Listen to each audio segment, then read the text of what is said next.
Prepare yourself for a journey into the world of neuroplasticity.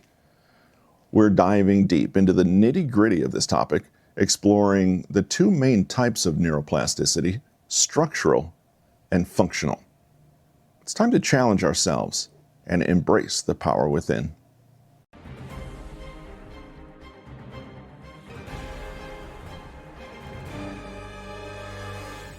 In 1970, two scientists from Cambridge University ran an unpleasant and borderline cruel experiment on kittens.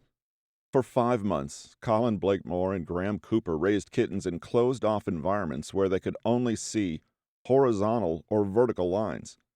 They were placed in cylindrical containers with either horizontal or vertical lines on the walls, never both. When caretakers took them out to feed or handle the kittens, they wore clothing that was covered in either horizontal or vertical lines. For all intents and purposes, these two groups of kittens experienced different versions of reality. After being shut into those environments for 5 months, researchers took them out to see how they'd fare in a world with both horizontal and vertical orientation. Would their eyes have adapted to their vision of reality? Was there going to be any difference at all?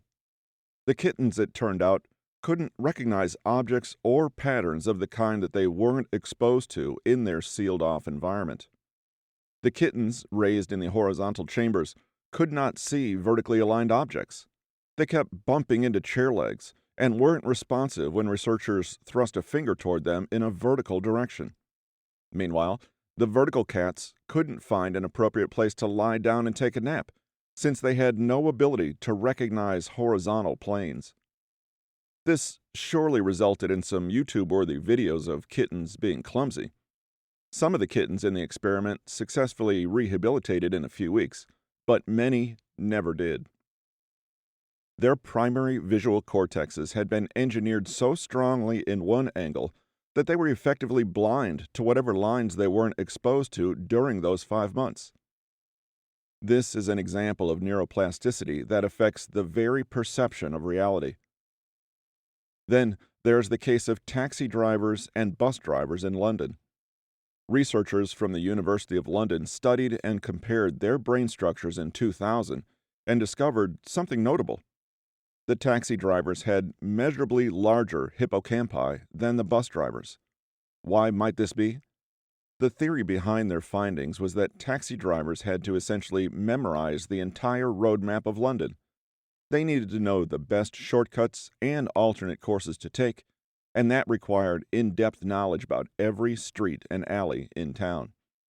It's something that could take months or even years. The bus drivers, on the other hand, only had to drive a couple of pre-planned routes every day with little or no variation.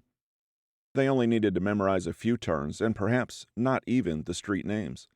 They could do it through visual memory alone, recognizing buildings or landmarks.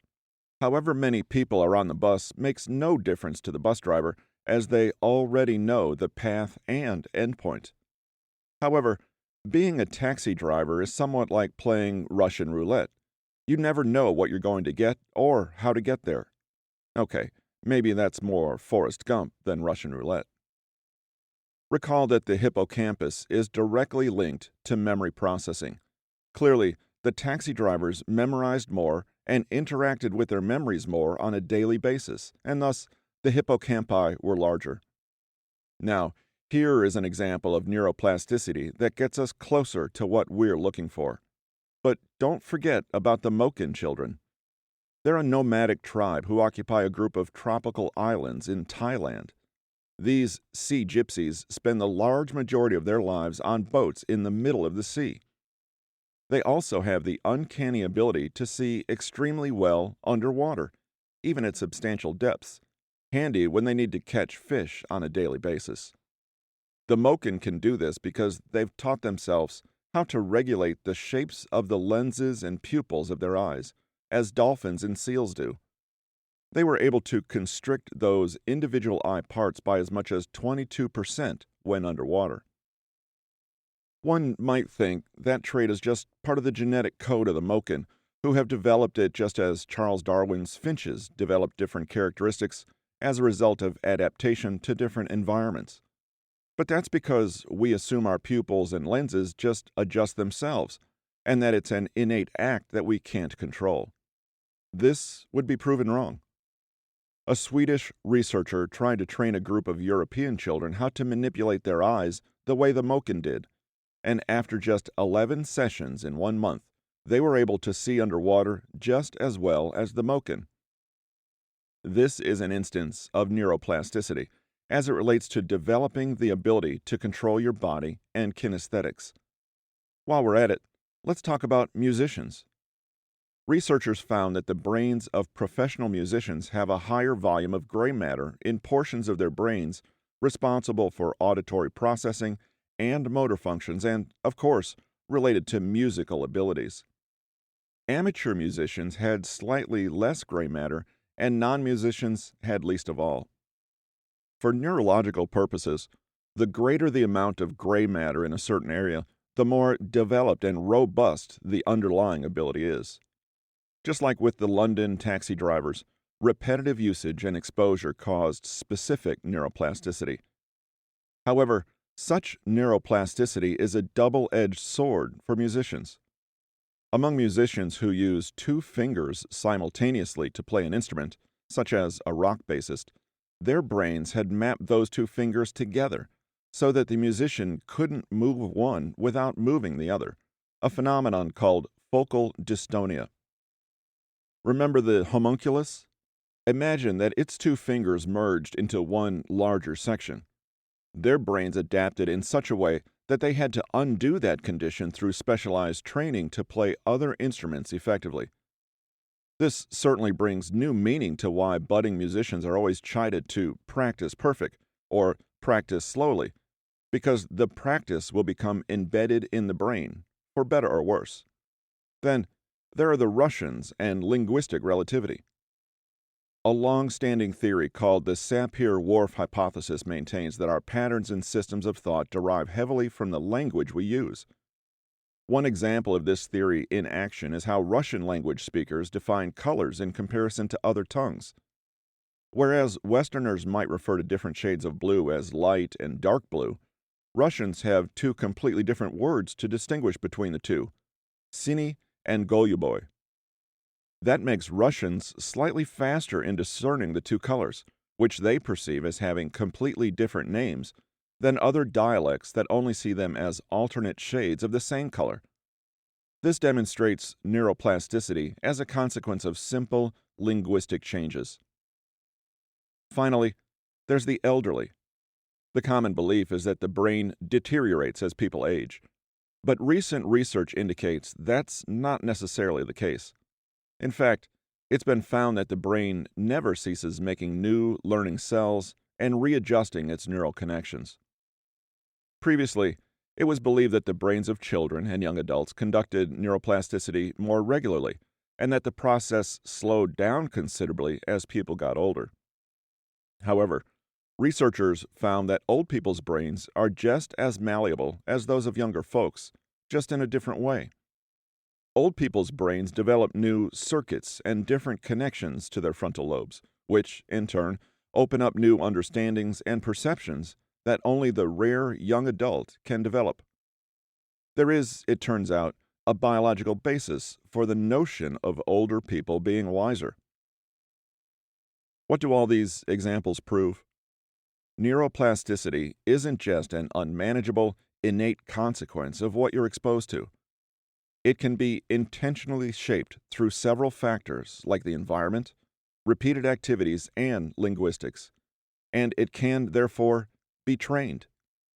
You may not want to possess a map of London in your head, but you can use the same process to learn faster, develop better habits, grow self-discipline, and simply accomplish what you put your mind to. Neuroplasticity is the vehicle that allows those things. It simply allows you to translate intention directly to action instead of hoping for the best. What is neuroplasticity? The above accounts show that neuroplasticity is no joke. It may have sounded abstract or intangible from the prior chapter, but you can see that there are very real consequences, both negative and positive, from the brain's tendency to change. Neuroplasticity is how our brain adapts in ways that reflect our experiences and actions though not necessarily our intentions. And we can channel this to improve our lives. But first, we should distinguish between the two types of neuroplasticity, structural and functional. Structural neuroplasticity concerns the neuronal connections of the brain and the strength of the neural network. Structural neuroplasticity takes place by literally changing the brain's structure to increase the efficacy of a particular set of functions or actions. It involves building or strengthening the synaptic connections between neurons that you need or want the most, and scaling back or removing the ones you don't. Our neural networks change according to how regularly we employ them. If we don't require certain neural pathways in our regular lives, they're not going to stick around. In plain English, we create neuroplasticity through repetitive actions and thoughts that eventually become habits. And in doing so, we reinforce and improve the function of these neural pathways. Repeated behaviors create new patterns of thoughts and habits. Little by little, neuroplasticity occurs and starts to wear a groove, like a Zen garden or sandbox that gets raked repeatedly so that the grooves become deeper and deeper over time until they're finally unconscious and instinctual. The brain is always ready to begin this process because, ultimately, these grooves save the brain energy and allow it to do what it wants: habituate and conserve energy. The London taxi drivers are an illustrative example of how structural neuroplasticity works. They've spent years cultivating intricate knowledge of the entire grid of London streets. The grooves have been worn deeply. The more they've practiced that mental training, the more automatic and quickly their decisions about routes and shortcuts become. The neural connections regarding directions and locations are incredibly strong and resilient, and it becomes easy to jump from one thought to the next. It's not just because they have quick reflexes or physical stamina. It's because their brains have been conditioned through experience and practice over a long and hopefully profitable period of time. When one thought is sparked, the associated thoughts that come after it fire more quickly and reliably the more we train it. Think of it as the taxi driver being able to recall one street and then suddenly being able to summon a mental picture of the entire neighborhood. Structural neuroplasticity is really what underlies most of the changes we see and the ones we want. If we want to break a bad habit of smoking, it requires repetition of the behavior you want, not smoking, or rather, satisfying your urges in another way, such as chewing gum. So that particular groove becomes worn, and the action of not smoking becomes easy and natural. Learning is nothing but creating and strengthening connections between independent pieces of information. Overcoming fears requires consciously digging the groove of courage and acknowledging that you will be fine no matter what happens. Discipline is about creating the groove of delayed gratification and comfort with discomfort. Accordingly, structural neuroplasticity is what this book focuses on. If you have a thought, it causes a neural change. If you keep having the same thought, it becomes a positive feedback loop that reinforces and cements the change. In this way, your past does not determine your future. What determines it is only what you think in this very moment and what you think in the future. All your thoughts, actions, and behaviors are being recorded somewhere, and every day we have the choice of how we want to program our brains. Functional neuroplasticity is much less common, and it involves the brain's ability to improve or retain functionality in cases such as when the brain is damaged. This involves more dramatic change of the cortical remapping variety. Consider the amputees with phantom limbs we discussed in Chapter 1. Their neural pathways were creating sensations that didn't correspond to anything in the real world. They still felt the presence of something that wasn't there. That's because an area of the brain was starting to take over another area's functioning. Remember that the homunculus is a shining example of how functional neuroplasticity works. Studies showed that parts of the brain that regulate the face are perilously close to the parts that affect the hand. Over time, for amputees, The functionality of those unused brain structures was slowly subsumed by its neighbors.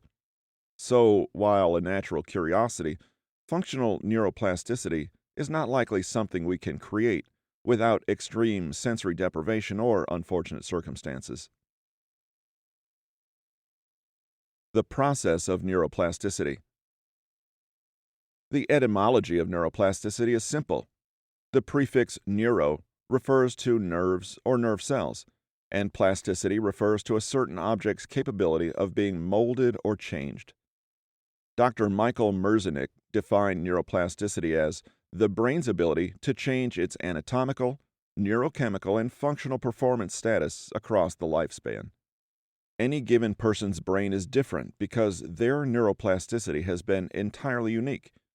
Your thoughts, activities, behaviors, beliefs, and experiences all have direct impact on the shaping of your brain. Because nobody besides you has ever been through what you've been through, that means your brain's been molded by a completely singular series of patterns nobody else can ever quite duplicate, which means in turn that your brain is the only one of its kind. Neuroplasticity happens from the moment one is born. A newborn baby's brain is a total blank slate, entirely uninformed. But it's structured to start taking input right away. Its cerebral cortex is ready to build its complex neural pathways. The first few years of a child's life are the time when its brain development is the fastest, but not necessarily because the brain is more malleable. Information is being constantly created and analyzed, and it's coming in fast. Again, this is primarily structural neuroplasticity in creating synaptic connections and strengthening existing ones. As the child grows into an adolescent, some parts of the massive influx in the brain that's happened to them become unnecessary to retain. That's when the brain starts going through something called synaptic pruning. It gets rid of the synapses that we haven't been using and keeps the ones that we have used most often. By the time a child reaches the age of 10, he or she has already dumped half of all the synapses they had at the age of 2. This is why we rarely remember anything from the first 2 years of our lives. When we become adults, our brain development cools off from the rapid-fire pace it experienced as kids. As we advance in age, we do lose brain cells and certain neural connections in the interest of efficiency and laziness. We begin to lose brain cells at a higher rate than we form new ones, and this is what causes many elderly people to suffer mental decline. However, what we don't lose as we get older is the brain's ability to rewire itself. We might drop a couple of brain cells, well, more than just a couple, but we never lose the ability to alter and strengthen our neural pathways. We can change how our synapses fire and the connections that we build. Learning and having new experiences are the primary ways we restructure our neural pathways. Taking on new skills or knowledge directly affects the function and organization of our synapses, and that can happen at any time. It's something we can actually control, and we actually should, because neuroplasticity doesn't always have a positive result. Brain power is a lot like muscle power in that if you don't use it, you lose it. If one doesn't use a certain neural connection regularly, it dies off. Certain parts of the brain even decrease in size if they're not regularly employed. That's not terrible in and of itself. A concert pianist isn't going to use all the same brain functions that a lumberjack does, so they're just not going to need them. But, on the other hand, by not developing and thereby losing synaptic energies, we could be limiting our own potential. There are also certain neural connections that aren't positive at all. Bad physical habits, substance abuse or addiction, and negative self-talk can also become encoded and entrenched in neural pathways. The brain's reward system doesn't always distinguish between helpful pleasures and harmful ones. The hippocampus remembers and encodes the pleasure one might get from the taste of cheese puffs, driving 100 miles an hour, or the high of a drug just the same as it processes the happiness of getting a diploma or falling in love. All the amygdala knows is that it feels great and it develops a conditioned response. its neural pathways are set and not for the best. Scientists have also found a difference between the neural pathways of domesticated and wild animals, namely that domestication can have adverse effects on neuroplasticity. The more civilized a being becomes, the smaller their brain gets.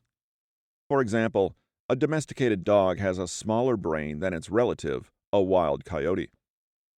Anthropologists have discovered this disparity in the process of human history as well. Believe it or not, the brains of humans from 10,000 to 20,000 years ago were physically bigger than the ones we have now. That's the type of neural engagement that comes with a constant hunt for food and shelter and rarely having a moment for leisure or relaxation. Contrast that to today's preferred leisure activities, most of which include sitting still for extended periods of time.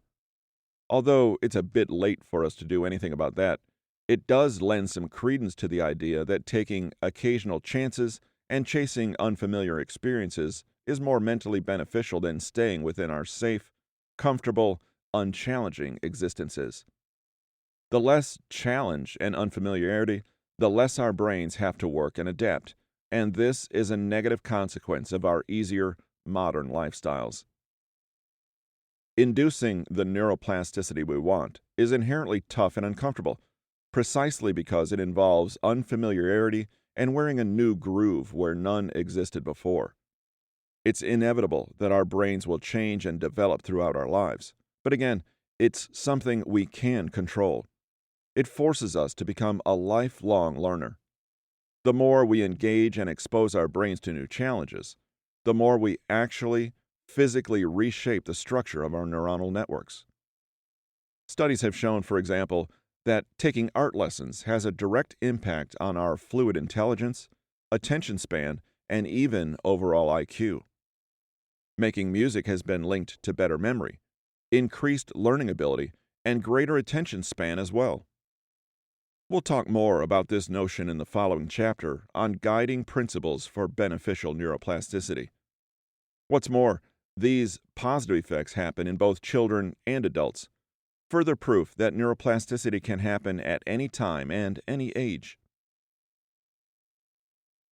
The debate of neuroplasticity. Scientists didn't always agree that the brain was capable of changing itself. Up until fairly recently, the general belief was that the brain only grew in infancy and childhood, and that by the time one hits early adulthood, the brain is done growing and its structure was set in stone.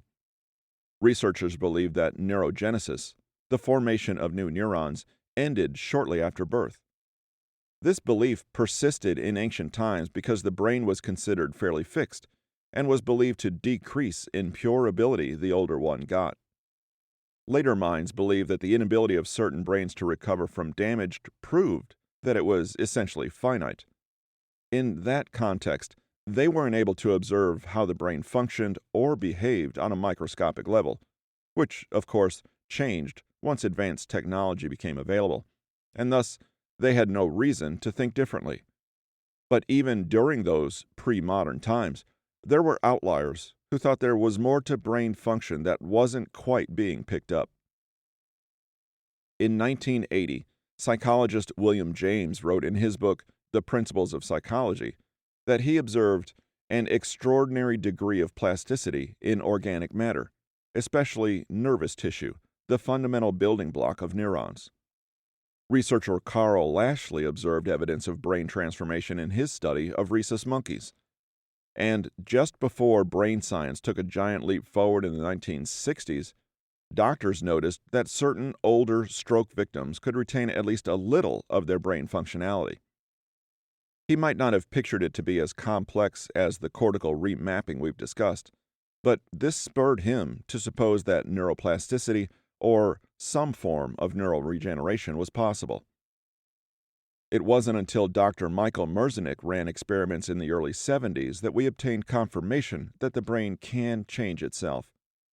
Ironically, the goal of Merzenich's project was to prove the opposite, that the brain, for all intents and purposes, is set in stone, and once a part of it is damaged, what it once knew can't be relearned.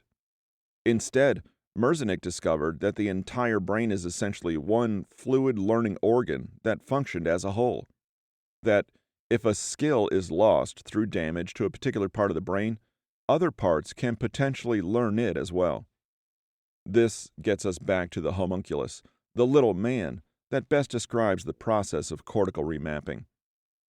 Merzenich found that if, say, the cortical map of the hand was blocked from sensory input, and therefore inoperative, it could be reanimated through the stimulation of other cortical maps close to the hand on the homunculus. For example, the forearm, or even the eye. It was a clear indication that the brain was capable of adapting in ways that were real and tangible. Primary aspects of neuroplasticity. Marzenich's discovery of neuroplasticity obviously merited more research into the topic. It was a monumental discovery that could help answer questions not only about recovery and health care, but in peak mental performance and boosting the brain power that we're born with. In the years since his findings on neuroplasticity, the scientific community has made more determinations about the process that furthered our understanding of it. Brain plasticity varies according to age. Although neuroplasticity is a lifelong process, younger brains are more apt to grow and develop systems of organization. Therefore, the brains of young ones are more sensitive and receptive to certain stimuli than those of older people. You've probably heard that it's nearly impossible to become fluent like a native in a language if you learned it as an adult. While not a hard rule, there is some scientific grounding for this claim. It involves more than just neural processes. Nerve cells don't operate alone when it comes to neuroplasticity. They do have a support staff. In particular, glial cells help to support and insulate neurons. Vascular cells, which carry nutrients throughout the body, are also important in the process, and might explain why good nutrition is especially important in neuroplasticity, along with everything else. Everything about the structure changes. Brain plasticity happens in one of two ways. The preferred manner, of course, is through learning, experience, and memory, all of which contribute to shaping and defining the neural passageways. But it can also happen through damage to the brain, such as when it suffers through a stroke. Even then, damage from a stroke can be repaired. As mentioned, this is the difference between structural and functional neuroplasticity. Environment is important in brain plasticity. A primary conduit of neuroplasticity is what we experience, which naturally comes from our immediate surroundings and what we go through day to day. Genetics may play a role as well, but at this point, we know that neuroplasticity is a direct result of what the brain is exposed to over a period of time. If you are in an environment that forces a certain set of actions, thoughts, behaviors, or habits, then you're left with no choice but to change and adapt. We'll talk more about this soon, as this is known as using an enriched environment. That's pretty much what it sounds like, a set of surroundings that make up a supportive and thoughtful place for quality, mental, and physical stimulation. What comprises an enriched environment is obviously different for everyone, but it's shown to stimulate production of new brain cells, especially in the parts of the brain that regulate mood and memory. Whether it's a place where one can more effectively learn without too much anxiety, or simply get some quality sleep to create and prune synaptic connections, there's a lot of truth to the notion that being in the right environment is key, even in neuroplasticity. Brain plasticity isn't always good. As I mentioned earlier, certain kinds of neuroplasticity, those that arise from drug use, bad habits, and negative self-talk, isn't what we call the good kind. Phobias, anxiety, and fear are genetic and instinctual from years of evolution, but many are learned through repetition, just like the multiplication tables or the capitals of the countries of the world. From synaptic pruning to neurogenesis. We now understand that the brain doesn't become a stationary object after a certain point in life. Synaptic pruning doesn't just whittle our brains down to nothing after a while, The brain actually continues to manufacture new cells and new neural passageways. Thanks to extensive research in the area, we also now know that there are things we can do to stimulate increased production and improvement of brain cells, which we call neurogenesis. The brain starts making new cells when we're still in the womb. The fetal brain eventually creates almost 1 trillion new neurons in the 9 months between conception and birth. That number is eventually reduced through synaptic pruning to about 100 billion, which is about the number that we maintain for the rest of our lives. Pruning and modification, as we've discussed, comes through experience determining which neural pathways we use and which we don't. Once we're born, the production of new brain cells slows down, and the production remains definitely in only 2 parts of the brain. One is the hippocampus, our main source of learning and memory. The other is the subventricular zone, which produces more neural cells than any other region in the brain for eventual distribution to the forebrain. Other studies have suggested, though not conclusively, that the subventricular zone also sends brain cells to the olfactory bulb, which handles our processing of new smells.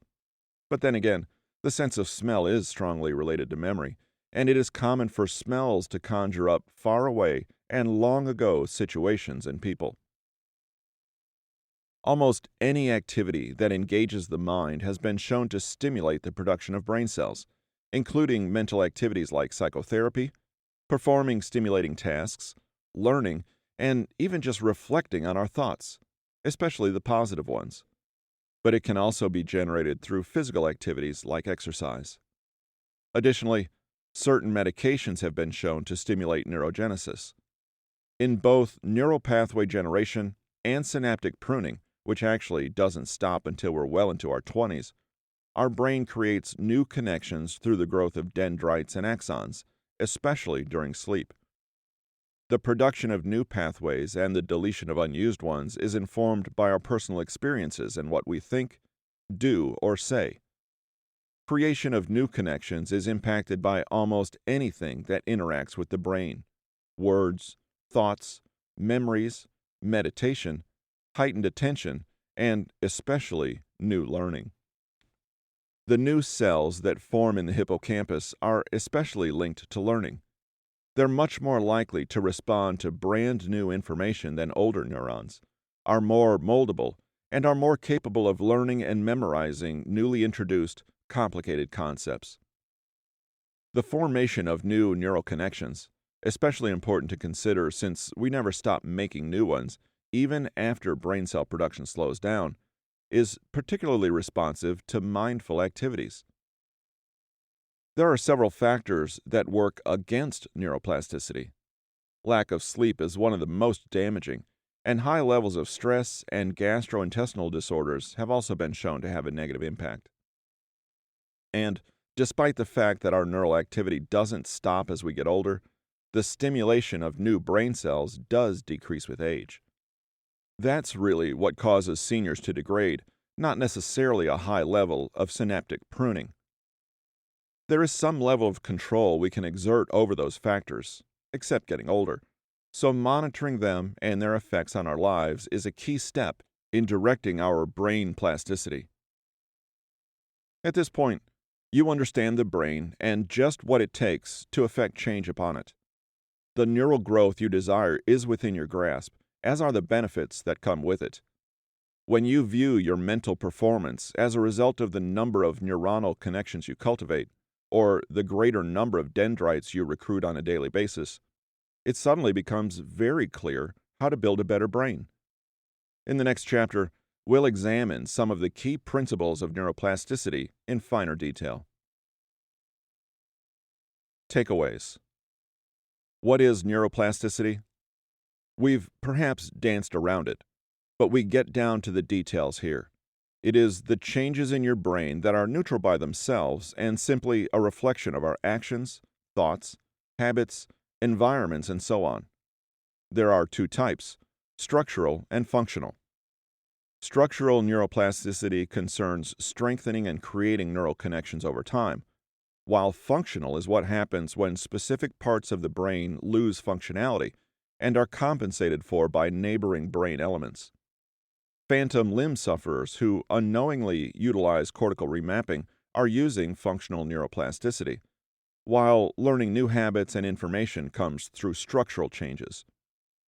We mainly seek structural neuroplasticity for obvious reasons. One study in particular illustrates what neuroplasticity is all about.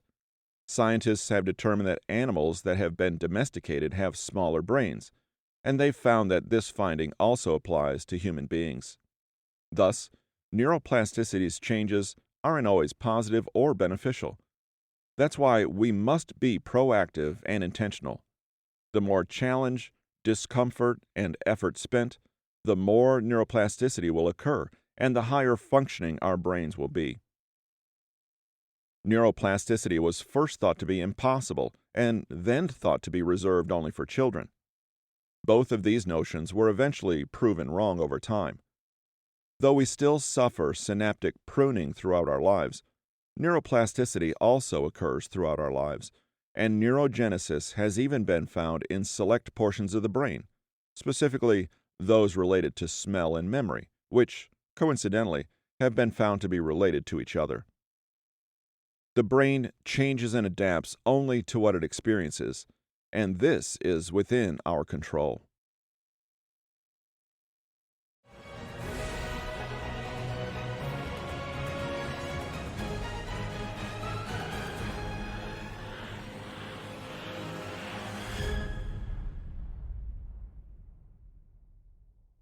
Well, we've had a journey through the world of neuroplasticity with Peter Hollins on this episode. Let's wrap up with a few key takeaways.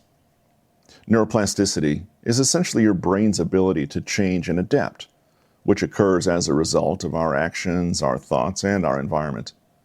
It's a powerful tool that shapes who we are and how we function. There are two main types: structural neuroplasticity, which focuses on strengthening neural connections, and functional neuroplasticity, where different parts of the brain compensate for each other's loss of functionality.